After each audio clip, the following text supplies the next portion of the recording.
donc chez TAD. TAD qui est une société de teinture et de traitement sur textile. Nous sommes à Roanne et nous sommes donc une PME de 60 personnes. Comme nous sommes dans une fin de filière, eh bien, nous subissons les aléas des volumes selon les saisons et les aléas aussi des produits selon les marchés que nous avons à traiter. Nous avons, selon les périodes de l'année, des rejets et des effluents qui sont complètement différents d'une année et d'une saison à une autre. Nous sommes une industrie polluante, on rejette 700 000 litres d'eau par jour, donc il faut absolument pouvoir se montrer en exemple. Nous avions des rejets qui pouvaient aller au-delà de 6 à 8 fois le seuil réglementaire. Cette problématique d'hydrocarbures a été quand même un axe important sur ce projet-là. Nous avions régulièrement des dépassements, et plus spécialement des dépassements sur les hydrocarbures, les concentrations en hydrocarbures. Nous sommes entre autres certifiés ISO 14001 et notre certification donc, nous imposait aussi de faire des progrès et de pouvoir donc améliorer nos rejets. Donc, nous avons, de par le fait de cette contrainte administrative et notre engagement dans l'environnement, travaillé sur un projet qui était de réduire d'une façon très significative nos rejets et nos concentrations en hydrocarbures. Il fallait trouver une solution qui soit tout-terrain, qui soit très polyvalente pour essayer de trouver les meilleurs choix possibles de traitement et d'avoir une solution qui soit la plus polyvalente et aussi la plus performante possible.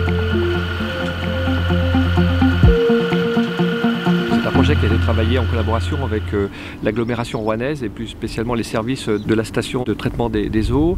Pour nous, il fallait voir avec eux si notre projet s'intégrait dans leur modèle économique, si on n'est pas perturbé la qualité de leur traitement. On a été conseillé, on a été accompagné aussi et c'est un projet qui est très bien perçu par l'agglomération rouennaise. En traitant ces rejets, TAD va contribuer à une baisse de charge de pollution entrant sur les stations d'épuration. On va éviter de faire des travaux. On sait aujourd'hui que les stations d'épuration peuvent pénaliser l'urbanisation de nouvelles activités économiques. Donc, en libérant de la charge, ça permet d'accueillir d'autres activités industrielles qui auraient besoin d'eau. C'est un investissement qui arrive aux millions d'euros, donc vous voyez, c'est pas négligeable. Il faut le voir d'une façon positive parce que d'une part, nous avons une aide assez significative de la part de l'Agence de l'eau et d'un autre côté aussi, vous avez une baisse de votre taxation. Donc sur un projet comme celui-ci, c'est un retour sur 10 ans. Donc 10 ans dans notre métier, c'est bien, c'est le maximum, mais c'est quelque chose que nous sommes capables d'absorber grâce aux économies que nous allons faire sur la taxation.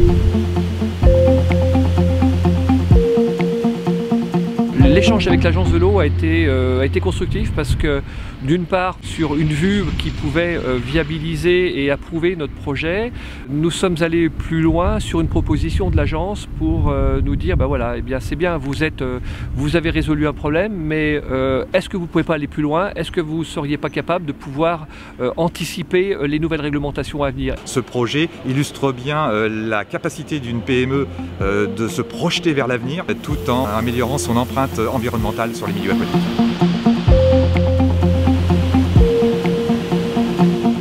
Grâce à ce projet-là, grâce au conseil et au suivi aussi avec l'Agence de l'eau, nous avons transformé ce projet en une opportunité pour notre société. Être en conformité, aller au-delà des normes, c'est un point important. Commercialement, c'est un point que j'avance auprès de mes clients et deuxièmement, c'est un point aussi de différenciation et concurrentiel. Donc c'est un projet plus qu'intéressant pour nous.